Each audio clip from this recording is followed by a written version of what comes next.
கர்த்தருடைய நாமம் மகிமையடையட்டும். அருமையான இந்த நாளுக்காக தேவனுக்கு கோடி ஸ்தோத்திரங்களையும் நன்றிகளை நாம் எடுப்போமாக. இன்றைக்கு நமக்கு தியானத்துக்காக நாம் எடுத்துக்கொண்ட பகுதி லூக்கா எழுதின சுவிசேஷம் 24ஆம் அதிகாரம் வசனங்கள் 13 தொட்டு 31 முடிய. அல்லேலூயா.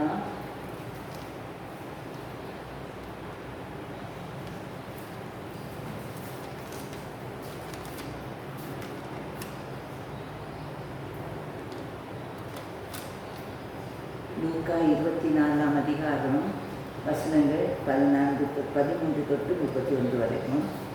அதில் வாரத்தின் முதலாம் நாள் அதிகாலையிலே தாங்கள் ஆயத்தம் பண்ணியிருந்த கந்த வர்க்கங்களை அவர்கள் எடுத்துக்கொண்டு வேறு சில கல்லறைக்கு போகிறாங்க. ஏசாமிக்க கல்லறைக்கு கல்லறை அடைந்திருந்து அந்த கல் புரட்டி தள்ளப்பட்டிருக்கிறத பார்க்குறாங்க. இயேசுவை காணலையேன்னு சொல்லிடுறாங்க. அப்போது 2 பிரகாசங்களை வஸ்திரம் தரித்த 2 பேர் வந்து அவங்ககிட்ட சொல்கிறாங்க, பயப்படாதீங்க, உயிரோடு இருக்கிறவரை நீங்கள் மருத்துவரிடத்தில் தேடுகிறதுன்னு. அவர் இங்கே இல்லை, அவர் உயிர்த்தார். அல்லேலூயா. அவர் உயிர். அப்போ இந்த சங்கதிகளெல்லாம் பேசிட்டு அந்த கூட்டத்தில் இருக்கிற 2 பேர், அதில் 2 பேரும் பேர் இருந்து அல்லேலூயா, அந்த இது கிளியப்பாவும் அவருடைய மனைவியும் 2 பேரும் தான் என்ன செய்யாங்க, அங்கே போய் பார்த்துக்கிட்டு அவங்களுக்கு ஊருக்கு எம்மா ஊருக்கு அவங்க நடந்து வந்துக்கிட்டே இருக்காங்க. அன்றைய தினம் அவர்களில் 2 பேர் எருசலேமுக்கு 7 அல்லது 8 மைல் தூரமான எம்மா ஊர் என்னும் கிராமத்துக்கு போனார்கள். போகையில் இந்த வர்த்தமானங்கள் யாவையும் குறித்து அவர்கள் ஒருவரோடு பேசி கொண்டார்கள். அல்லேலூயா. இப்படி அவர்கள் பேசி சம்பாஷித்து கொண்டிருக்க இயேசு தாமே சேர்ந்து அவர்களோட கூட நடந்து போனார். அல்லேலூயா. அவங்க பேசிட்டு 2 பேர் போகிறாங்க. அங்கே கல்லறையில் போய் பார்த்துருக்காங்க. கல்லறையில் இயேசு காணலை. அவர் சொன்ன மாதிரி அவர் உயிர் தெரிஞ்சுட்டான்னு சொல்லிட்டாங்க. அவங்களுக்கு என்னன்னு செய்யல, அங்கே தேடி பார்த்தா அவரை காணலை. அப்போ இந்த கிளேயப்பாவும் அவருடைய மனைவியும் தங்களுக்கு சொந்த கிராமமாக ஊருக்கு போகும்போது அந்த விஷயங்களை பற்றி அவங்க பேசிக்கொண்டே போயிட்டே இருக்கும்போது ஒரு வழி போக்குற மாதிரி ஒருத்தர் போகும்போது ஏசப்பா என்ன செய்கிறாங்க, அவர்கள் கூட போய் சேர்றார்கள். அல்லேலூயா. அவங்க 2 பேரும் அப்படி கூட 3 பேராட்டு போகிறாங்க. 3 பேர் மட்டும் போகும்போது அவங்களுடைய பயணம் எம்மாவூருக்கு ஒரு பயணம் வந்து ஒரு ஒரு லிட்ரல் ஜேர்னி, ஒரு ஸ்பிரிச்சுவல் ஜேர்னி. 2 விதமான யாத்திரை பண்ணுறாங்க. என்னென்னா, ஒன்று வந்து உலகத்தை பற்றி, உலகத்தில் உள்ள காரியங்கள் எல்லாம் பற்றி பேசிக்கிட்டு போகிறாங்க. சும்மா போக மாட்டாங்க தானே, பேசிக்கிட்டே போகிறாங்க. இன்னொன்று வந்து ஆவிக்குரிய காரியங்களை பற்றியெல்லாம் அவங்க பேசிக்கிட்டே போகிறாங்க. அவங்க அப்படி என்னென்ன காரியங்கள் பேசினாங்கன்னு யோசித்தான் நம்ம நினச்சி பார்க்கும்போது அவர்கள் பேசிக்கொண்டே போனார்கள்.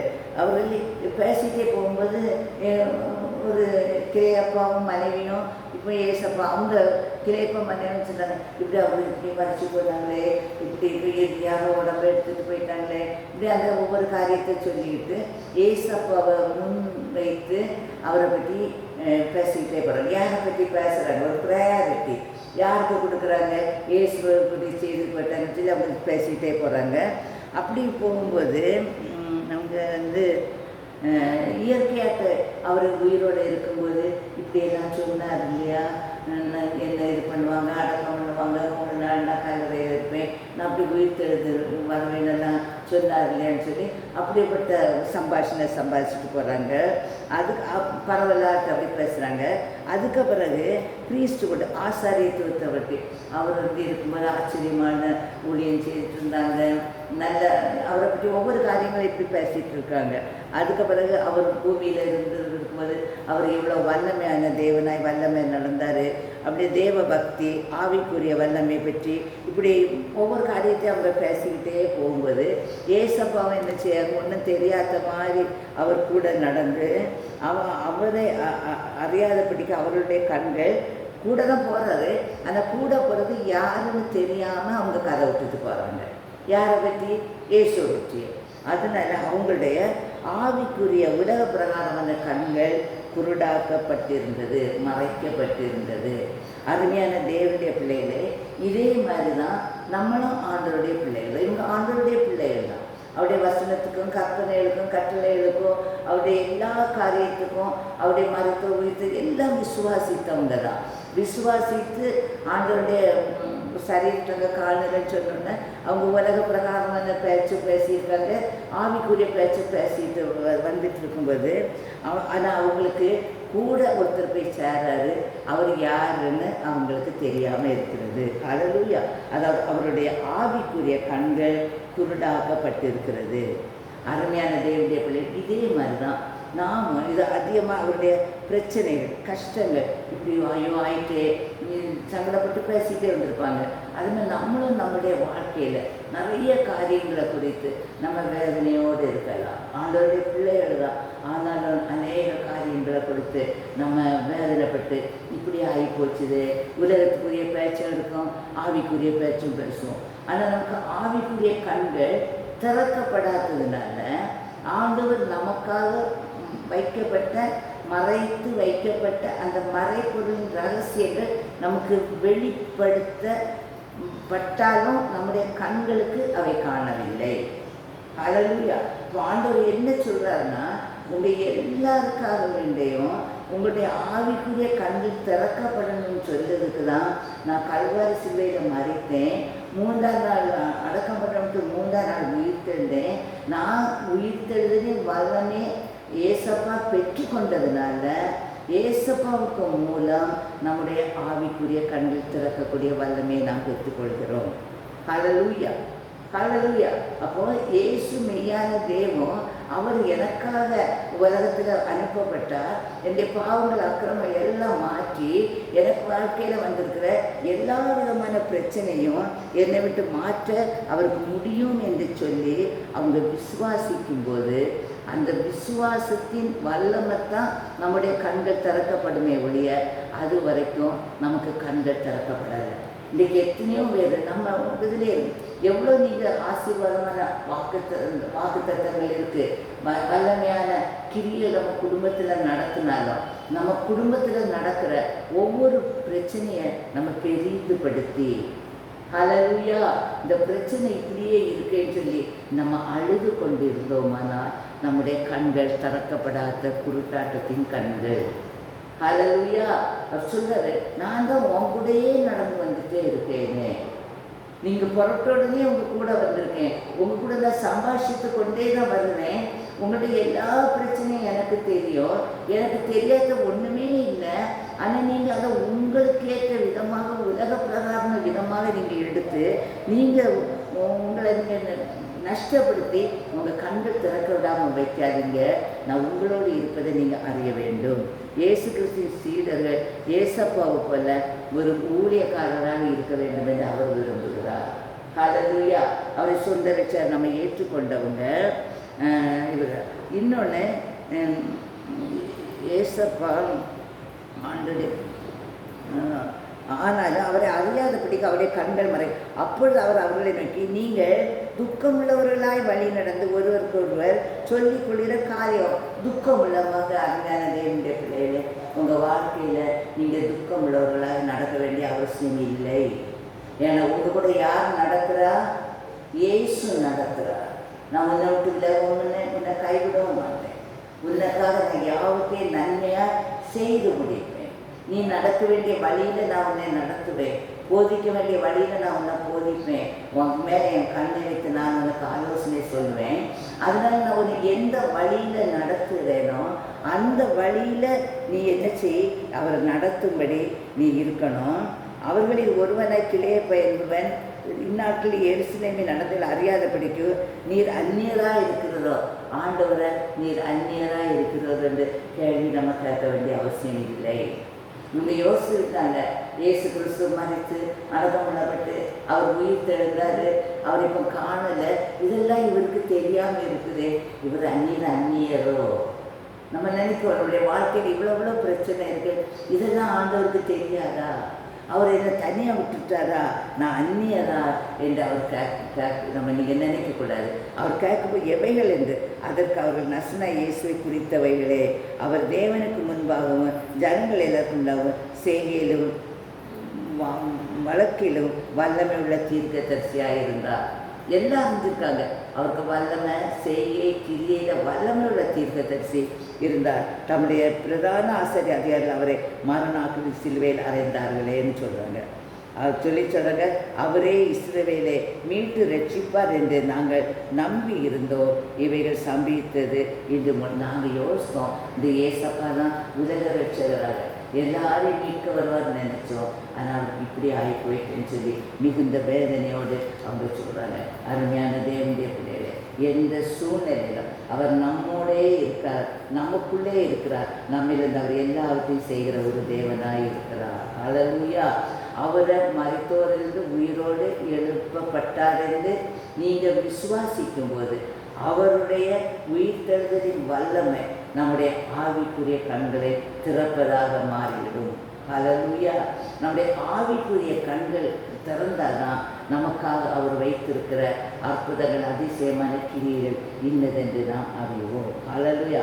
ஆகையால் எந்த காரியத்திலும் நம்முடைய ரட்சிக்கப்பட்டோம், நான் கர்த்தருடைய பிள்ளை, பரிசுத்தவான் என்று சொல்லி கொண்டிருக்கிற அருமையான தேவனுடைய பிள்ளைகளே, நீங்கள் இயேசு கிறிஸ்து உங்கள் பாவங்களெல்லாம் கல்வாரி சிலுவையில் சுமந்து தீர்த்து விட்டார் என்று நீங்கள் விசுவாசித்து விட்டார் என்று அப்படியே நம்புங்க.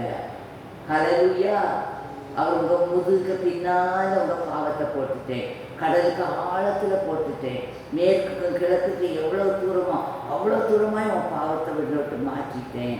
அதனால் நீ பாவத்திலிருந்து நீ விடுதலை ஆக்கப்பட்டாய். அதுக்காக என்னுடைய ஒரு சிலுவையில் இரத்தத்தை சிந்தினேன் என்று சொல்லி அந்த இரத்தத்தின் வல்லமையால் நீங்கள் கழுவி சுத்திகரிக்கும்போது உங்கள் பாவத்திலிருந்து உங்களுக்கு விடுதலை ஆகிவிட்டது என்று நீங்கள் விசுவாசிக்கணும். விசுவாசிக்காம நான் பாவி பாவம் இல்லை என்போமால நம்மை வஞ்சிக்கிறவர்களாக இருப்போம். அதனால் பாவம் இல்லை என்று நம்ம நினைக்கல. அன்னன்னைக்கு நம்மளுடைய வாழ்க்கையில் ஏசப்பா உங்கள் வெளியேறப்பட்ட ரத்தத்தை விட்டு அறிந்தோம் அறியாமலும் தெரிஞ்சோ தெரியாமலும் நான் என்ன பாவம் செய்தேனோ உங்கள் வெளியேறப்பட்ட ரத்தத்தினால என்னை ஒரு விஷயம் கழுவோம் என்று நம்ம கேட்கணும். ஹல்லேலூயா. அப்போ பாவம் நம்மை விட்டு நீங்கிட்டுன்னு சொன்னாலே நம்முடைய வாழ்க்கையில் ஒரு பயம் போயிடும். ஹல்லேலூயா. அந்த பயம் எதுக்கு வருதுன்னா, சத்ரு நம்மளை நரகத்துக்கு கொண்டு போவதற்கு அவன் யூஸ் பண்ணுற ஒரு ஆயுதம் தான் நம்மை பயப்படுத்துது. நம்ம வெளிப்படுத்துகிற கடைசி அதிகாரத்தில் பயப்படுறவர்கள் கந்தகமாக்கினி ஏரியில் கடலுக்கு தான் போவாங்க. அதில் முதல் போகிறவங்க பயப்படுறவங்க. இன்றைக்கி என் கர்த்தருடைய பிள்ளைகள் என்று சொல்லுகிற அநேக பயந்த குணம் உள்ளவர்களாக இருக்கிறோம். கர்த்தருக்கு பயப்படுறது ஞானத்தின் ஆரம்பம். அவர் இன்னது அறிகிற அறிவு நமக்கு வேணும். அந்த பயம் தேவனோடுள்ள அன்புனால் வருகிற ஒரு பயம். ஹல்லேலூயா. நம்ம அந்த காலத்தில் நம்ம வீடுகளில் இருக்கும்போது நம்ம என்ன செய்வோம்னா பாவம் செய்ய மாட்டோம். ஹல்லேலூயா. நானும் பாவம் செய்ய மாட்டேன். நான் எதுக்கு செய்ய மாட்டேன்னா எனக்கு அப்பாவுக்கு அம்மாவுக்கு மேலே ரொம்ப பாசம் உண்டு.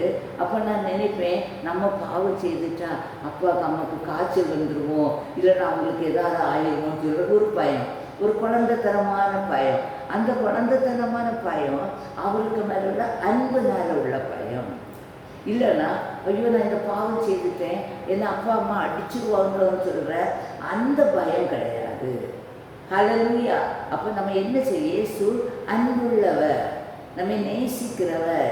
நீ எந்த பாவம் செய்து எப்பேற்பட்ட பாவியாக இருந்தாலும் உன்னுடைய பாவங்களெல்லாம் அவர் கல்வாரி சிலுவையில் சுமந்து தீர்த்து விட்டார் என்று நீ நம்பும்போது அந்த நம்பிக்கை விசுவாசமாக மாற்றப்பட்டு அந்த விசுவாசம் ஒன்றில் ஆணித்தரமாக பதியும் போது இவ்வுலகத்தில் சத்துரு உனக்கு மேலே எந்த பாவத்தையும் விதைக்க முடியாது.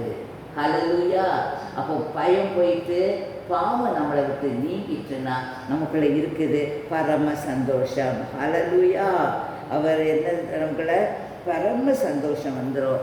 வரும் பொழுது நம்ம கிறிஸ்துவுக்குள்ள மகிழ்ச்சியாக இருப்போம். இவங்க கூடையே தான் கூட்டிகிட்டு போகிறாங்க. ஏசப்பா பற்றி சொல்கிறாங்க, இஸ்ரவேலை மீட்பதற்கு இவர் தான் வருவாங்களா? அவருடைய சரீரத்தை காணாமல் திரும்பி வந்து அவர் உயிரோடு இருக்கிறார் என்று சொன்ன தேவ தூதனை தரிசித்தோம் என்று சொல்லி எங்களை பிரமிக்க பண்ணினாங்க. அப்பொழுது எங்களிலே சிலர் கல்லறையிடத்துக்கு போய் ஸ்திரீகள் சொன்னபடியே கண்டார்கள், அவரையோ காணல சொல்கிறாங்க. அவர் காணல, ஆனால் அவர் வீட்டில் இருந்துட்டாருங்க. உடனே எல்லாரும் ஓடி போய் திரும்ப அங்கே போய் பார்க்காங்க. அங்கே பார்க்கும்போது கல்லறை வெறுமையாக தான் இருக்குது, கடவுளை காணலை. ஹல்லேலூயா. அப்பொழுது அவர் அவர்களை நோக்கி, இப்படி காணலன்னு சொல்லி யார்கிட்ட வழிபோக்கன் மாதிரி கூட நடந்து போகிற இயேசு என்று அறியாமல் அவர்கிட்ட அவங்க சொல்கிறாங்க. இப்படியெல்லாம் சொன்ன உடனே இயேசு என்ன சொல்கிறாருன்னா, அப்பொழுது அவர் அவர்களை நோக்கி, தீர்க்கதரிசியில் சொன்ன யாவையும் விசுவாசிக்கிறதற்கு புத்தி இல்லாத இருதயம் உள்ளவர்களே. ஹல்லேலூயா. அருமையான தேவனுடைய பிள்ளைகளை, வேதத்தை நீங்கள் அனுதினமும் வாசிக்கணும். வேத வசனம் காலையிலுக்கு தீபமும் பாதைக்கு வெளிச்சம். அதை சொல்றாரு. நீ உனக்கு தெரியாதா? தீர்க்கதரிசிகளெல்லாம் என்னை பற்றி உரைத்ததில் உங்களுக்கு தெரியலையா? நீங்கள் யார்? புத்தி இல்லாத மந்த இருதயம் உள்ளவர்களே. அருமையான தேவனுடைய பிள்ளைகளை நம்ம பார்த்துன்னு சொல்கிறாரு. உங்களுக்கு எவ்வளவு வார்த்தைகளை வாக்கு தத்தங்களோ நம்ம கூடயே நடந்து வந்துட்டுருக்காரு. நடந்து வந்தது தெரியாமல் இப்படியெல்லாம் ஆகி போயிட்டு அவருக்கு அந்நியராக இருக்காதா, அவருக்கு நம்மளை தெரியாதா சொல்லி சங்கடப்பட்டு அழுதுகிட்டே நம்ம வரும்போது அவர் சொல்கிறாரு, நான் உங்கள் கூடனே இருப்பேனே, நான் உன்னோட்டு விலகுவதில் கைவிடுவது இல்லைன்னு சொன்னேன் இல்லையா? இதோ நான் உலகத்தை முடிவுபடி தான் நான் உங்களோட இருப்பேன், நான் உலகத்தை ஜெயிக்கவேன், உங்களுக்காக யாருக்கு நன்மை செய்து முடிப்பேன்னு சொன்னேன். தேவன் சொன்னது உங்களுக்கு அறிவு இல்லையா? நீங்கள் மந்த இருதயம் உள்ளவர்களா? கேட்டுக்கொண்டிருக்கிற அருமையான தேவனுடைய பிள்ளைகளை, வேத வசனம் காலையிலுக்கு தீபமும் பாதைக்கு வெளிச்சோன்னா நீ நடக்க வேண்டிய வழியில் இதுதான் வழின்னு சொல்லி ஷுவரா சர்டனா நமக்கு தெரியும். ஹல்லேலூயா. ஏன்னா நம்முடைய கண்கள் தேவனை தரிசிக்கிற கண்களாக, நம்மோடு நடக்கிற இயேசுவின் மகிமை நம்ம மேலே வல்லமை நம்ம மேலே இருப்பதனால அவர் நமக்காக யாக்கி செய்கிற தெய்வம் என்று நாம் அறிந்து, உலகத்தில் உபத்திரம் உண்டு, பாடுகள் உண்டு, கஷ்டங்கள் உண்டு, ஆனால் இவைகள் எல்லாவற்றிலும் நின்று நமக்கு விடுதலையும் உண்டு என்ற ஒரு பிரதர் கேட்டாங்க. சிஸ்டர், என்ன நீங்கள் நினைக்கிறீங்க? இந்தியாவுக்கு ஃபியூச்சர் என்ன? உங்களுக்கு ஏதாவது ரெவல்யூஷன் காட்டினாரா? ஹல்லேலூயா. ஹல்லேலூயா. அவர் ரெவல்யூஷன் ஆச்சுன்னே. அருமையான சகோதரா, அவர் ரெவல்யூஷன் நான் காட்டலை. ஆனால் என்னுடைய விசுவாசம் இன்றைக்கி நம்ம எல்லாரும் 39 ஸ்டேட்டுக்காக வேண்டி நம்ம பாரத்தோடு ஜெபித்திருக்கிறோம். ஒவ்வொரு ஸ்டேட்டின் எல்கையில் ஆட்டுக்குட்டியோட இரத்தங்களை நம்ம தெளித்திருக்கிறோம். ஒவ்வொரு ஸ்டேட்டுக்கு உள்ளால் உள்ள மண், நிலம், மரம், செடி, கொடிகளில் ஆட்டுக்குட்டியோட இரத்தம் தெளிக்கப்பட்டு அவருடைய மகிமையினால் மூடும்படி சத்துடைய சகல வல்லமை அந்த இடத்துல விட்டு வெளியேறும்படி நம்ம கட்டளை கொடுத்து விட்டோம். அந்த ஒவ்வொரு ஸ்டேட்டில் உள்ள ஒவ்வொரு வீட்டில் உள்ள கர்ப்பத்தின் கனிகள் தொட்டு பிறந்த சிறு குழந்தைகள் தொட்டு அந்த வீட்டில் வாழுகிற முதியோர் வரைக்கும் தேவனால் பாதுகாக்கப்படும்படி அக்கினியின் வல்லமை அபிஷேகம் அவர்களை பாதுகாக்கும்படி கர்த்தருடைய கரத்தில் ஒப்பு கொடுத்து விட்டோம். இவ்வளவு மகிமைக்குள்ள இந்தியாவை அவருடைய பிரசனத்துக்குள்ள ஆளுகைக்குள்ள மூடும் பொழுது என்னோட நடந்து வருகிற இயேசுவின் வல்லமை நிச்சயமாய் விளங்கி நிச்சயமாக இந்தியா பாதுகாக்கப்படும். இந்தியா ஸ்டேட்டு கர்த்தருடையதாக மாற்றப்பட வேண்டும் விசுவாசத்தோடு அறிக்கை பண்ண முடிந்தது. ஹல்லேலூயா. இன்றைக்கு எத்தனை பேர் எங்கெங்கெங்க எவ்வளவு கூட்டங்கள் நடக்குது. ஹல்லேலூயா. ஒவ்வொரு வீட்டுக்கு வீடு ஜெபம் நடக்குது. இன்னைக்கு மோடி ஒரு தடவை பேசியிருக்காரு, அந்நிய தேசத்தில் ஆலோசனையை கேட்டு எங்கள் இதை அழிக்கிறதுக்குன்னு பார்க்குறாங்கன்னு நான் மனசில் சிரிச்சுக்கிட்டேன். அந்நிய தேசத்தில் உள்ள இதில் ஜீவனுள்ள தேவனுடைய நாமத்தை கொண்டு உலகத்தில் ஜெயிக்க வல்லமை உண்டு. தேவனை சொந்த ரட்சகராய் ஏற்றுக்கொண்ட அவருடைய வல்லமை தரித்த அவருடைய வீட்டின் வல்லமையினால ஆவிக்குரிய கண்கள் திறக்கப்பட்ட தேவ பிள்ளைகளுடைய ஜெபங்கள் ஆமென்றும் ஆமேன் என்று இருப்பதனால இந்த தேசம் கர்த்தருடைய வல்லமையின் தேசமாக மாறப்படும். ஹல்லேலூயா. இதுதான் நம்ம விசுவாசம். ஹல்லேலூயா. விசுவாசிக்கிற பதறான், விசுவாசிக்கிறவன் நடக்குமா இதுவா அதுவான்னு சொல்ல மாட்டான். உனக்கும் தேவனுக்கு உள்ள உறவு எப்படி இருக்கு? உன்னுடைய ஜெபம் கேட்கப்பட்டதா? நீ உன்னுடைய ஆவி தேவனுக்கு முன்பாக உண்மை புத்தம் பரிசுத்தமான ஆவியா? அவருடைய நாமத்தினுடைய விசுவாசம் உள்ளவர்களாய் எவைகளை எல்லாம் கேட்டோமோ அவைகளை பெற்றுக்கொண்டேன் என்று நீ ஆணித்தரமாய் உள்ளான மனுஷன் உனக்குள்ள விசுவாசத்தை தந்தானால் அது அப்படியே நடக்கும். ஹல்லேலூயா. அருமையான தேவனுடைய பிள்ளைகளே, அதனால தான் அவர் சொல்கிறாரு, என்ன புத்தி இல்லாத மந்த இருதயம் உள்ளவர்களாக இருக்காதீங்க. நம்ம தேசத்துக்காக ஜெயித்த ஒவ்வொரு பிள்ளைகளும் புத்தி இல்லாத மந்த இருதயம் உள்ளவர்களாக இருக்காதீங்க. ஆண்டவருடைய நாமத்து மேல் விசுவாசம் உள்ளவர்களாய் அவர்கள் கேட்ட எல்லாவற்றையும் நீங்கள் பெற்றுக்கொண்டோம் என்று விசுவாசிங்க. தங்கள் போகிற கிராமத்துக்கு சமீபமானவர். அப்பொழுது அவர் அப்புறம் போகிறவர் போல காண்பித்தார். ஹல்லேலூயா. அவங்க கிராமத்துக்கு ஒரு கிராமத்துக்கு போகும்போது அவர் நான் வீட்டுக்கு போட்டார். நம்ம கேட்போட்டே அப்படியே வந்தோடனே நம்ம நல்லா ஹாப்பியாக தான் பேசிகிட்டே வருவோம். இனி சரி நீங்கள் உங்கள் வீட்டுக்கு போங்க நம்ம போவோன்னு கேட்கும்போது இவங்க சொன்னாங்க, வேண்டாம் வேண்டாம், நீங்கள் போகாதீங்க, அவரை நோக்கி நீர் எங்களுடனே தங்கி இரும், சாயங்காலம் ஆயிற்றே, பொழுது போயிற்று என்று அவரை வருந்தி கேட்டுக்கொண்டார்கள். அப்பொழுது அவர் அவர்களுடனே தங்கிபடி உள்ளே போனார். ஹல்லேலூயா. அவர் நம்மை விட்டு விலகவும் மாட்டார், நம்ம கைவிடுவதும் இல்லை. எந்த சூழ்நிலையிலும் அவருடைய பிரசனம் நம்மை விட்டு தூரமாக இருக்குன்னு யோசித்தா நீங்கள் மறுபடியும் அவருடைய கல்வாரின் சிலுவையில் அவருக்கு முன்பாக உங்கள் முழங்கால்களை தாழ்த்தி, அப்பா நீர் என்னை விட்டு போகாமல் என் கூடயே இருங்க, நான் உங்களை வேதனைப்படுத்துகிற வழி என்னிடத்தில் உண்டோ என்று நீங்கள் ஆராய்ந்து பாருங்கள். நீங்கள் அவிசுவாசமாக இருந்தீங்கன்னா அது அவரை வேதனைப்படுத்துவது. ஹல்லேலூயா.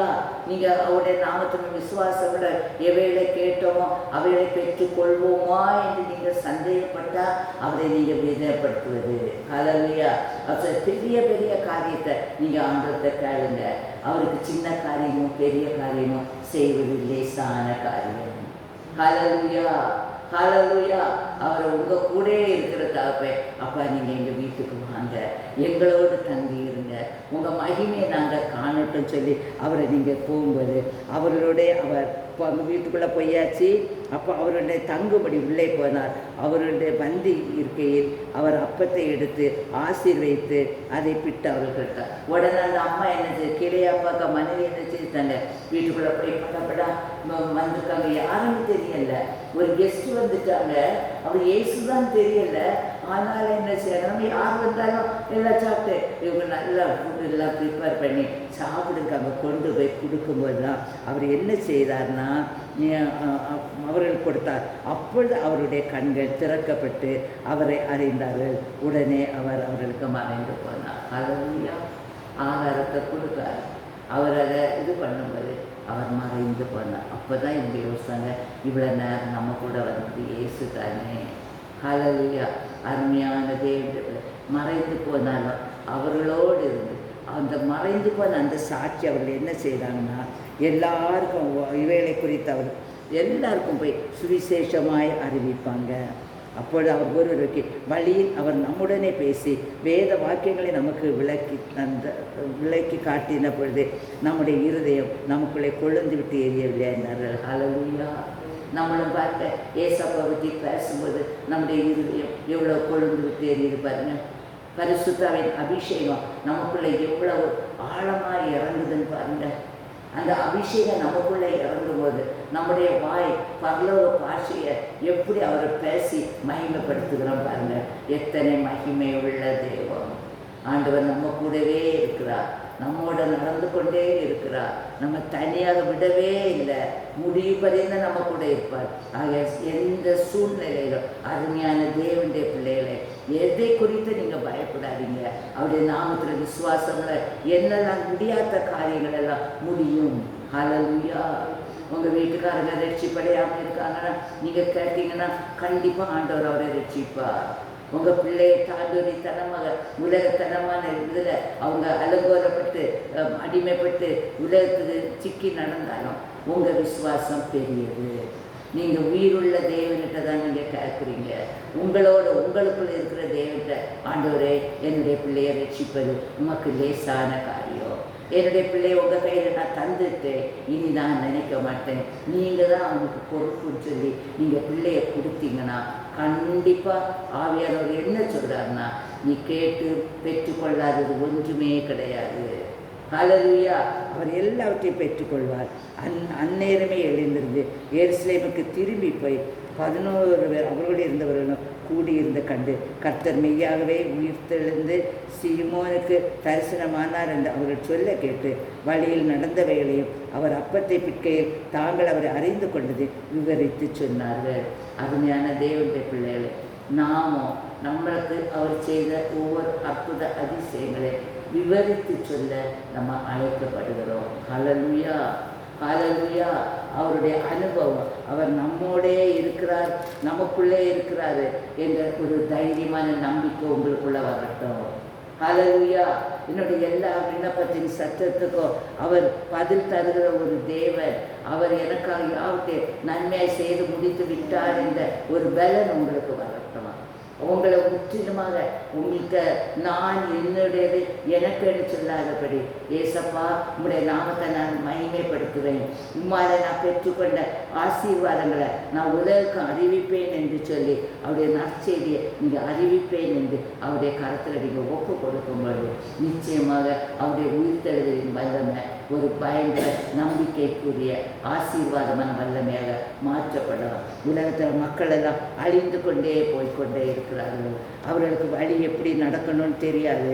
அவர்கள் தகாத முறையில் விக்கிரகங்களுக்கு அடிமைப்பட்டு கொல்லாத சூழ்நிலையில் கொடூரமான வழியில் இந்த காலங்களில் நடக்கும்போது நம்முடைய விண்ணப்பத்தின் சத்தத்தை கேட்டு சத்துடைய சகல வல்லமை அவர் அழித்து கர்த்தருடைய நாமத்தை மகிமைப்படுத்த அவர் போதுமானவராக இருக்கிறார். ஹல்லேலூயா. சகலத்தை அவர் அதன் காலத்தில் நேர்த்தியாய் செய்கிற ஒரு தேவன். அத்தி மரமானது எப்படி அது துளிர் விட்டு நல்ல கனிகளை கொடுத்தா ஆண்டவர் சொல்வார், இந்த மரம் இன்னும் வளரட்டும், உரம் போடுங்க, தண்ணி ஊற்றுங்க, வளரட்டும். ஆனால் அத்தி மரமானது கனி கொடுக்காட்டா சொல்லுவார், இந்த மரத்தை வெட்டி போடுங்க. இது அவசியம் இல்லை. இதை கேட்டுக்கொண்டிருக்கிற அருமையான தேவனுடைய பிள்ளைகள், உங்களுடைய ஒவ்வொருடைய அனுபவம் எப்படி இருக்குது? இயேசு கிறிஸ்துவுடைய உயிர்த்தெழுதலின் வல்லமை உங்களுக்குள்ள செயல்படுகிறதா? அவருடைய வல்லமை உங்கள் பாவங்களை மன்னித்து சுத்திகரித்தார் நீங்கள் விசுவாசிக்கிறீங்களா? அவருடைய வல்லமை உங்களுடைய எல்லா பயத்தையும் நீக்கி உங்களுக்குள்ள பரம சந்தோஷத்தை தந்து விட்டார் என்று விசுவாசிக்கிறீங்களா? அவருடைய வல்லமை என்னை ஒரு வல்லமையான ஊழியக்காரியாக மாற்றி விட்டது. நான் பெற்ற இந்த சந்தோஷத்தை நான் உலகுக்கு அறிவிப்பேன். கட்டுண்டவருடைய கட்டளை அவிழ்ப்பேன். கண்ணீரெல்லாம் தெரிச்சு போகட்டும். பிசாசு பிடித்தவங்களை இயேசுவின் நாமத்தில் சோமடைவாயாக என்று சொல்லி விடுதலை கொடுக்கக்கூடிய வல்லமை அவர் எனக்குள்ள வைத்து விட்டார். வியாதிஸ்தரை எண்ணெய் பூசி இயேசுவின் நாமத்தில் இந்த வியாதியை உண்டாக்க நான் சுத்தாகி இந்த சரீரத்துக்கு வெளியே போ, இந்த சரீரம் விடுதலையாகட்டும் என்று சொல்லும்போது அந்த சரீரம் விடுதலை ஆகும். தேவனால் கூடாத காரியம் ஒன்றுமே இல்லை. அவர் உலகத்தில் இருக்கும்போது சுற்றி திரிந்து எவைகளெல்லாம் செய்தாரோ அவைகளே நாமும் செய்வோம் என்று நீங்கள் விசுவாசிங்க. அவருடைய வல்லமை எனக்குள்ளே இருக்கிறது என்று நீங்கள் விசுவாசிங்க. ஆனால் நான் எனக்கு சில பெருமை உங்களுக்குள்ள வரக்கூடாது. எனக்குள்ள இயேசு இருக்காருன்னா அந்த இயேசு அமிதலான இயேசு. அவர் மேன்மைப்படுத்த விரும்பல. சில ரதங்களையும் குதிரைகளையும் குறித்து மேன்மை பாராட்டுவாங்க. நாமோ நம்முடைய கர்த்தராய் இயேசுவை குறித்து மேன்மை பாராட்ட வேண்டும். அவர் நமக்குள்ள தந்து வைத்த அந்த வல்லமை தேவனுடைய நாமம் மகிமைப்படுவதற்கு, தேவனுடைய ராஜ்யத்தை இந்த பூமியில கட்டுவதற்கு, பரலோகத்தில் செய்யப்படுவது போல பூமியிலும் அற்புத அதிசயம் செய்வதற்கு, அழிந்து பெற ஒவ்வொரு ஜனங்களையும் மீட்டு நித்திய ராஜ்யத்தில் கொண்டு போவதற்கு அவர் நம்மை அழைத்து அவருடைய வல்லமை நம்மை நிரப்பி இருக்கிறார். சோர்ந்து போகாதபடி, கலங்கி போகாதபடி கர்த்தருடைய நாமத்தை நம்ம மகிமைப்படுத்தும் போது தேவனுடைய ராஜ்யத்தை நம்ம கட்டி எழுப்ப முடியும். ஆகையால் அருமையான தேவர்களே, நமக்கெல்லாம் ஒரு புதிய விசுவாசம் வரட்டும். சோர்ந்து இருக்கிற நீங்கள் இனி சோர்ந்து இருக்க மாட்டேன்னு சொல்லுங்க. உயிர்த்தெழுதலின் வல்லமை எனக்குள்ள வந்து விட்டது என்று சொல்லுங்க. ஹல்லேலூயா, ஹல்லேலூயா. எனக்குடைய ஆவிக்குரிய கண்கள் இப்பொழுது திறந்து விட்டது. ஆவிக்குரிய கண்கள் திறக்கும்போது இந்த உலகத்தில் நமக்கு விரோதமாக எழுப்பப்படுற எதுவும் நம்மை தொட முடியாது. ஏன்னா நம்மை சுற்றிலும் அக்கினி மதில்களாக அவர் அக்கினியை வைத்துள்ளார். அக்கினி ஜுவாலையாக நமக்குள்ள தீ எரிஞ்சு கொண்டே இருக்கும். அப்போ நமக்கு யாருமே நமக்கு விரோதமாக வர முடியாது. இதுதான் உங்கள் ஆவிக்குரிய கண்கள் திறக்கும் போது தேவன் உங்களுக்கு தருவத வெளிப்பாடு. நீங்கள் விசேஷித்தவர்கள். ஏன்னா உங்களுக்கு விரோதமாக யாரும் எழும்ப முடியாது. அப்போ நம்ம இந்தியாவில் எப்படி சத்துரு எழும்ப முடியும்? சத்துடைய ஆதிக்கம் எப்படி எழும்ப முடியும்? எப்படி விக்கிரகங்கள் எழுப்ப முடியும்? எதுவுமே எழுப்புவதற்கு அங்கு ஒரு சான்ஸ் கிடையாது. ஏன்னா ஆட்டுக்குட்டியாடைய ரத்தம். பூமியெல்லாம் சிருஷ்டித்தவர் இயேசு. இந்தியாவை உண்டாக்குனவர் இயேசு. இந்தியாவில் 39 ஸ்டேட்டை உண்டாக்குனவர் இயேசு. அதில் குடிகளை உண்டாக்குனவர் இயேசு. ஒவ்வொருவருக்கும் ஒவ்வொரு பாஷை கொடுத்து, ஒவ்வொரு மதங்களை கொடுத்து, நம்முடைய ராஜ்யத்தின் பிள்ளைகளாக சந்தோஷமாக ஒற்றுமையோடு வாழும்படி 39 ஸ்டேட்டில் உள்ளவங்களும் பிரதர்ஸ் அண்ட் சிஸ்டர்ஸாக நம்மை ஒற்றுமையோடு வாழப்படி செய்தவர் இயேசு. அந்த இயேசுடைய வல்லமை இன்னும் நம்முடைய இந்தியா தேசத்தில் அளவில்லாமல் இறங்க போகிறது. அவருடைய மகிமை இன்னும் இறங்க போகுது. ஆவிக்குரிய கண்கள் அநேகத்துக்கு இன்றைக்கு திறக்கப்பட்டது. நாம் ஆவிக்குரிய கண்கள் திறக்கப்படுவது நம்ம எதை கண்டு பயப்பட மாட்டோம். நம்ம முன்னிலையில் தைரியத்தோடு போவோம். நம்ம நடந்து போகும்போது நம்மை பார்க்கிறவர்கள் இயேசுவை சொந்த ரட்சை ஏற்றுக்கொள்வார். காரியங்களின் ஆவியெல்லாம் நம்மளுக்கு விலகி போகும். தேசத்துக்குள்ள நான் உலகத்துக்கு வெளிச்சமாக இருக்கிறேன்னு சொன்ன தேவனுடைய வெளிச்சம் தேசத்தில் உதித்து விட்டது. சமாதானத்தோடு, வல்லமையோடு, தைரியத்தோடு, பலத்தோடு இந்த உலகமும் பூமியும் அதன் குடிகளும் கர்த்தருடையது. பரலோகத்தில் இருப்பது போல இந்த பூமியும் அவருடைய பிள்ளைகளாக நாம் அவருடைய வருகைக்கு ஆயத்தமாக அவரை நாங்கள் துதித்து பாடி மகிழ்ந்து கீர்த்தனம் பண்ணி அவரோடு சஞ்சரித்து அவருடைய வேத வசனங்களை வாசித்து, வசனங்கள் எனக்காக எழுதப்பட்ட வாக்குத்தத்தங்கள் அது எனக்கு உரிமையாக்கி முடியாத காரியங்களை எனக்குள் அவர் முடியும்படி செய்து என்னை கீழாக்காமல் மேலாக்கி பூமியிலே ராஜாக்களும் பிரபுக்களும் ஆசை லேவியரமாக எங்களை வைத்திருக்க என்று சொல்லி ஒரு சேனை எழும்போம். ஹல்லேலூயா! அது இயேசு கிறிஸ்துவின் சேனையாக, உலகத்தை ஜெயிக்கிற ஜெயத்தை உடைய சேனையாக. இந்த சேனையை கண்டா பேய்கள் அலறி ஓடும். பிசாசுகள் இருந்த இடம் தெரியாமல் இல்பொருளாகும். எல்லா முகத்தடிகளும் உடைக்கப்படும். வியாதி நீங்கிறோம். சமாதானம் அந்த இடத்துல வரும். தேவனுடைய மகிமையை உலகம் காணப்போகிறது. அதற்காக தேவனுக்கு நன்றி சொல்லுவோம். இயேசுவே உமக்கு கோடி கோடி ஸ்தோத்திரம். நீர் எங்களோடு நடந்து வருவதை நாங்கள் காணும்படி எங்களுடைய ஆவிக்குரிய கண்கள் நீங்கள் உயிர் தெரிஞ்ச வல்லமை நீங்கள் பெற்று அதை நாங்கள் அறியும் போது எங்களுடைய உள்ளான ஆவிக்குரிய கண்களும் திறக்கப்பட்டது. இயேசப்பா, இப்போ எங்களை சுற்றிலும் ஒளிமயமான பரலோகத்தின் தேவ மகிமை விளங்கி கொண்டிருக்கிறது. குதிரைகள், ரதங்கள் அப்படியே எலியாவை சுற்றி இருந்தது மாதிரி எங்களை சுற்றியெல்லாம் இருக்கிறது. இந்தியாவை சுற்றி ஒவ்வொரு ஸ்டேட்டை சுற்றி இருப்பதனால எந்த சத்துருவுக்கும் எந்த கிரியைகளும் செய்ய விடாதபடி அவருடைய எல்லா கிரியைகளும் இயேசுவின் நாமத்தில் பொருளாக்கப்பட்டது. எல்லா கிரியைகளும் எரிக்கப்பட்டு அக்கினி கந்தம் எறிகிற கடலில் தள்ளப்பட்டது. இனி விடுதலையோடு குடும்பமாக ஒரே இயேசுடைய பிள்ளைகளாக இந்த இந்தியா சந்தோஷமான உயிர்த்தெழுதலின் வல்லமையோடு புதிய பொலிவோடு அநேகமாயிரம் ஆத்துமாக்கள் எழும்பி இயேசுவை மகிமைப்படுத்த இந்த ராஜ்யம் கர்த்தருடைய ராஜ்யமாக இங்கு தேவனுடைய வருகைக்கு இந்தியா ஆயத்தமாக்கப்பட்டதாக மாறப்போகிற கிருபைக்காக நன்றி சொல்லுவோம். உமக்கு கோடி நன்றி ஆண்டவரே. உங்கள் உயிர்த்தெழுதின் வல்லமை எங்கள் தேசத்துக்கு மேலே நீங்கள் அனுப்பிட்டீங்க. நாங்கள் ஒவ்வொருவரும் ஆவிக்குரிய கண்கள் எங்களுக்கு திறக்கப்பட்டது. நீங்கள் எங்களுக்காக பெரிய காரியத்தை செய்து கொண்டே இருக்கிறீங்க.